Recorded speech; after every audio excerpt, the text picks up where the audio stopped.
Hi guys, welcome back to our channel. Varahi నవరాత్రులు ఇది 7th day పూజ vlog అండి. Morning పూజ అయిపోయాక నేను, మా పాప, మా హస్బెండ్ ముగ్గురం కూడా కీర అంటే దోసకాయ తినేసి ఇంకా ఇంటి దగ్గర నుంచి బయలుదేరామండి. ఈ రోజు మంగళవారం కదా, అందుకని చెప్పి మా ఇంటి దేవుడైన కాళికా అమ్మవారి టెంపుల్ కి అయితే వెళ్ళామన్నమాట. ఇంకా కాళికా అమ్మవారి టెంపుల్ కి వెళ్ళి అక్కడైతే దర్శనం చేసుకున్నాను. చూసారా, ఇక్కడ మా పాప అయితే అమ్మవారికి దండం పెట్టుకుంటుంది. ఇక్కడైతే నేను పూజారి గారితో మాట్లాడి ఈ రోజు అమ్మవారికి అయితే పసుపు కుంకుమ అయితే ఇచ్చానండి. నెక్స్ట్ వారం ఆయిల్ అయితే అఖండ దీపం కోసం తీసుకొస్తానని చెప్పి ఇంకా బయట ఉన్న సుబ్రహ్మణ్య స్వామికి కూడా దండం పెట్టుకొని ఇంటికి రిటర్న్ అయిపోయాము.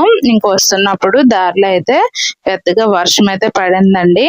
ఇంకా కొంతసేపు ఒక దగ్గర అయితే స్టే చేసాము. కొంతసేపు ఉండి ఇంక వర్షం తగ్గగానే ఇంటికైతే రిటర్న్ అయిపోయామన్నమాట. మన ఎంఎస్ హోమ్ ఫుడ్స్కి అయితే ఈరోజు నాన్ వెజ్ పికిల్స్ అయితే ఆర్డర్ వచ్చిందండి. అది 1.5 kg చికెన్ పికిల్, అలాగే 250 grams ప్రాన్స్ పికిల్ అయితే ఆర్డర్ వచ్చిందనమాట. ఇదైతే లోకల్ ఆర్డరేనండి. మన శ్రీకాకుళం నుంచి కొంచెం దూరంలోనే అరసవెల్లి జంక్షన్ దగ్గర అయితే అక్కడ నుంచి మనకైతే ఆర్డర్ ఇచ్చారనమాట. ఇంకా ఆర్డర్ అయితే మేము ప్రిపేర్ చేసేసామండి. ఇంకా మధ్యాహ్నం మేమైతే ఉపవాసం కదా, సో ఏం తినము, అందుకని చెప్పి ఆర్డర్ అయితే ప్రిపేర్ చేసేసి ఇంకా మా ఆయన గారు తీసుకెళ్ళి దాన్ని అయితే వాళ్ళకి ఆర్డర్ అయితే ఇచ్చేసి వచ్చేసారనమాట. మీలో ఎవరైనా మన ఎంఎస్ హోమ్ ఫుడ్లో ఆర్డర్ చేసుకోవాలనుకుంటే స్క్రీన్ పై కనిపిస్తున్న నెంబర్కి కాంటాక్ట్ అవ్వండి. సో అందరికీ ఇక్కడ ఒక డౌట్ రావచ్చు, పూజలో ఉన్నారు కదా, నాన్ వెజ్ అది ఇంట్లో పెట్టకూడదు కదా అని చెప్పి అనుకుంటారేమో. కాదండి, ఇప్పుడు మనం చేసేది బిజినెస్ కదా, సో ఆర్డర్ ఎప్పుడు వస్తే మనం అప్పుడే ప్రిపేర్ చేసి ఇవ్వాలి. సో అప్పుడు దాని నుంచి వచ్చిన అమౌంట్ నుంచే కదండి మన అమ్మవారికి ప్రసాదం అవని ఏదైనా సరే మనం పెట్టగలము. ఒకటి ఏంటంటే మనం పూజలు చేస్తున్నామంటే మనం నాన్ వెజ్ తినకుండా ఉండాలండి. మేమైతే ఆర్డర్ ప్రిపేర్ చేసిన తర్వాత నేను అవని మా హస్బెండ్ అవని మళ్ళీ డ్రెస్సెస్ అన్నీ మార్చుకొని స్నానం చేసుకొని పూజలో అయితే కూర్చున్నామన్నమాట. ఇంకా నేనైతే ఈ విధంగా సింపుల్గా గ్రీన్ కలర్ శారీ అయితే కట్టుకొని రెడీ అయిపోయానండి. ఇంకా ఈ ఇయర్ రింగ్స్, అలాగే ఈ లక్ష్మీ అమ్మవారి లాకెట్, దాంతోపాటుగా ఈ చైన్ అయితే అటాచ్ చేసి నేనైతే ఈరోజు సింపుల్గా క్విక్గా అయితే రెడీ అయిపోయాను అనమాట. ఇంకా ఇక్కడ వేసుకున్న ఈ బ్లౌజ్ వర్క్ అయితే నేను ఇంట్లోనే ప్రిపేర్ చేసుకున్నానండి. నా సొంతంగా తయారు చేసుకున్నాను అనమాట నేను. ఇంకా అది అయిపోయిన తర్వాత ఈరోజు పూజ అయితే చాలా బాగా జరిగిందండి, చాలా ప్రశాంతంగా జరిగింది.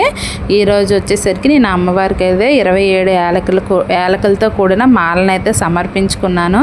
దాంతోపాటుగా ఏంటంటే నీటి దీపాన్ని అయితే పెట్టుకున్నాను. అలాగే తాంబూలము, బెల్లం పానకము, దాంతోపాటుగా దానిమ్మ గింజలు ప్రసాదంగా అయితే ఈరోజు అమ్మవారికి నేనైతే నివేదించుకున్నానండి. అలాగే పూజ స్టార్ట్ చేసినప్పుడు నేను 3rd day, 5th day, 7th day, 9th day అయితే అమ్మవారికి కొబ్బరికాయ కొడతానని దండం పెట్టుకున్నానండి.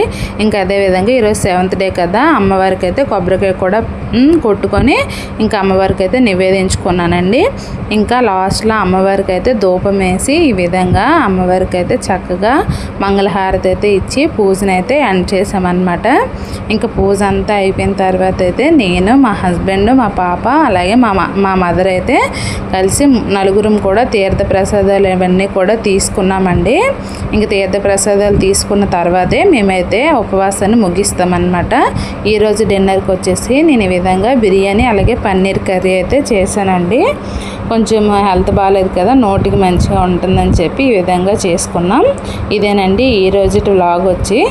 ఈ వ్లాగ్ కనుక మీకు నచ్చినట్లయితే మన ఛానల్ లైక్ చేసి, షేర్ చేసి, సబ్స్క్రైబ్ చేయండి. Thank you.